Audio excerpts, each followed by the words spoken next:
It looks like we have exactly 25 hours to talk about what we want to talk about. And I understand that it's not easy to invite two biggest names in the industry. And of course, Masa-san is the enabler of all the entrepreneurs. You are not only just an entrepreneur. So you're one person changing at least 82 unicorns and changing the world at least 82 times. Yeah. And Terry, of course, is also an enabler of hardware. So that means anybody who have good ideas of products, he would be able to put together the resources of Foxconn behind it and to enable our customers to be very successful. Of course, starting from today, Terry is no longer the chairman or the CEO of Foxconn. And he is transforming himself now to be the future leader of Taiwan. So the platform would be a lot bigger. But his ability to be the enabler, I do not believe would change, will only be magnified. And let me just opening up. I remember the last time I met up with Masa-san, it was in June last year in Wisconsin. And I saw there is a dynamic between you, Terry, and President Trump. I particularly remember that during the conversation or in President Trump's presentation, and you talk about Terry very endearingly. You said you are his brother, or Terry is your brother. And I remember President Trump, kind of teasingly said, "What about me?" Right? So that's how the kind of dynamic relationship I understand that the three of you have. And I remember I accompanied Terry to see Mr. Trump again on May 1st this year. And also President Trump was very kind. At the end of the meeting, he also asked Terry to say hi to you. Yeah, I don't know whether Terry sent that message or not. That's another point. But I understand that you met up with Mr. Trump last month or a few weeks ago. Yeah, did he mention anything about Terry? Yeah, of course, Terry is a good friend of President Trump. So, and he knows that I am a good friend with Terry. So, Mr. Trump, President Trump, he likes Terry very much as a friend. Okay.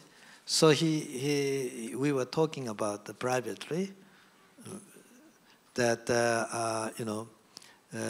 Terry is having a new exciting life. So he was happy. He was happy to see, Terry is challenging for the next opportunity. He was very happy. He sent a regard. All right, I think that's what I promised Song-san, that as far as the campaign or politics is concerned, that's it, no more. Now, I understand that Terry went to pick you up at the private terminal last night. And then I was told that you guys, in fact, share a glasses or two of champagne in your room afterwards. And you guys chat about a couple hours. And then somehow the conversation wasn't finished. So you were invited back to have lunch with him in Terry's private residence today. Can you share with us, what did you guys talk about? I mean, two men, what can you talk about for so many hours? Well, we have many subjects to discuss, but the most of the discussion was, how Taiwan can become a better, success. And, Taiwan has a strong education, strong technology, and Taiwan can have a great future. So I am an optimistic person, positive-minded. Terry is also very positive-minded. So when we have a chat, we always have a positive mind. positive discussions. Masa-san, do you remember last time I asked you how can you improve Taiwan pension fund the efficient rate, return rate? You give me some, suggestions. Do you remember? You mentioned to me how Taiwan, a lot of pension fund is average last year, return rate below, 3%.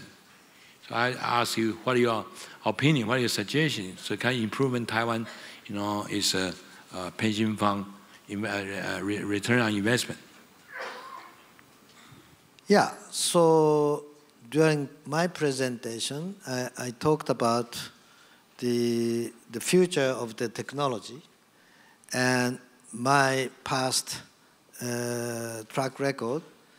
So if we can we can help in many ways improve the return on investment for the country. Masa-san, I think in the past, a lot of us is curious because you have always been either in software or you are the enabler for financing of the startup companies. But on the other hand, Terry is famous for making the dream of people, the hardware product, become a reality. So, I mean, how do you guys work together? And it seems to be a complete two different worlds. So I'm just curious about how that magic works. Well, that's why it's complementary. Okay, I am more in software and the telecommunication, and so Terry is more in the hardware and enabling the people's new technology. So different expertise, so we can help each other. That has been always our partnership. But we both see the future of the technology, the opportunity of the technology. That's why good friend.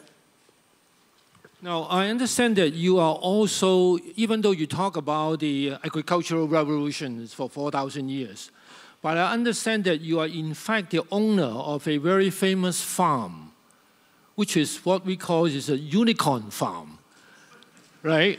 So you have been farming for new startups, and out of the 362 unicorns, you basically have invested very successfully in 82 of them, which is close about 22%, right? Do you see that your experience of investing in the unicorn farm can bring that experience into Taiwan? Yes, definitely.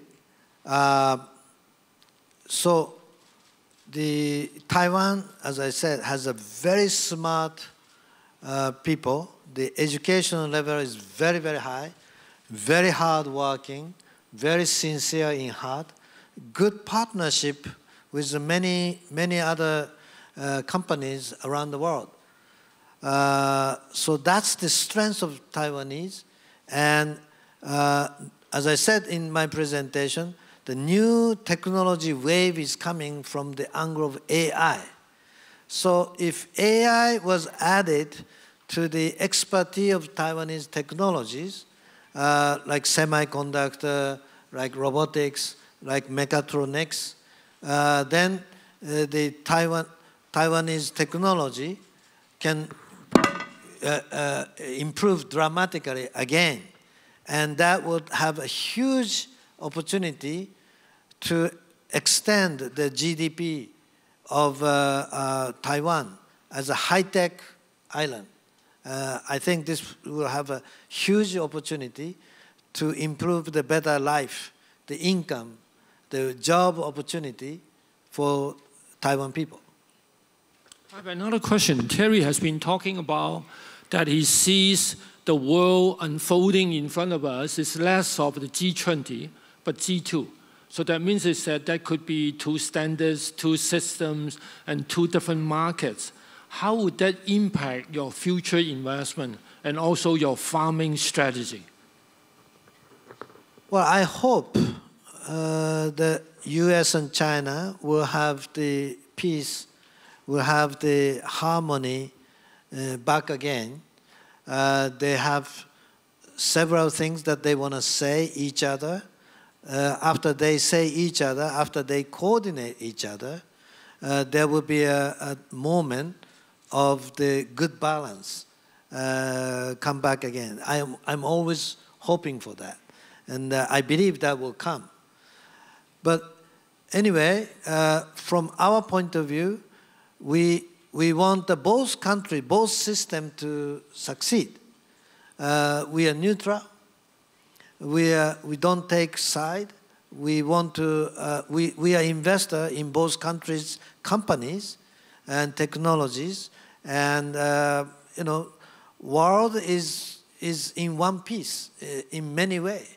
So I hope this will be the minds of many people around the world, and that will come. Thank you. Luis, my sure. suggestions. Due to we are talking to Masa-san last night, this lunchtime, two men talking. I learned a lot from my brothers, Masa-san. I'll open, two questions. I have 10 minutes. People made some interesting topic, due to give people two questions. Ask Masa-san. Don't ask me. I would speak, the campaign language. Okay. So talk to technologies. Okay. Open these two questions. Give one, please. The gentleman over there, yeah. Right in the middle of the row, and can somebody pass him the microphone? Now, Terry is really a disruptor. There is no plan. There was supposed no Q&A. Yeah. But I guess he's using the opportunity to take advantage of Masa-san's presence. Yeah, thank you, and give me the opportunity. My name is Jerry Lin, and I'm the senior advisor of the EBRD, the investing bank. Okay, and it's a great pleasure to meet, great giant like Terry and Masa-san, and the others, the distinguished guests here. My question is that, as my expertise in the past, 10 years, the older investing bank where they invest more than the 1,000 city in the next decade is regarding the smart cities, smart nation, whatever is the AIoT, the application. And the question is for Masa-san is what's your plan for next stage? And can I have the question to the Terry? Maybe I think that is a very good opportunity for you to involve Taiwan to 2.0. It's not only economics but also the politics, because we can bring out technology plus the Masa-san software and build up the integration, smart city or AIoT application to the global economy. And at the same time, we can, have the more, the safety and the more green the planet for our, for our world. Thank you. So your question is about the smart city. I think there are huge opportunity of city converting traditional city into smart city. What is good about? It becomes safer. It has less accident. Autonomous driving is coming. For autonomous cars to drive more safer, all the traffic light system, all the coordination and regulation changes,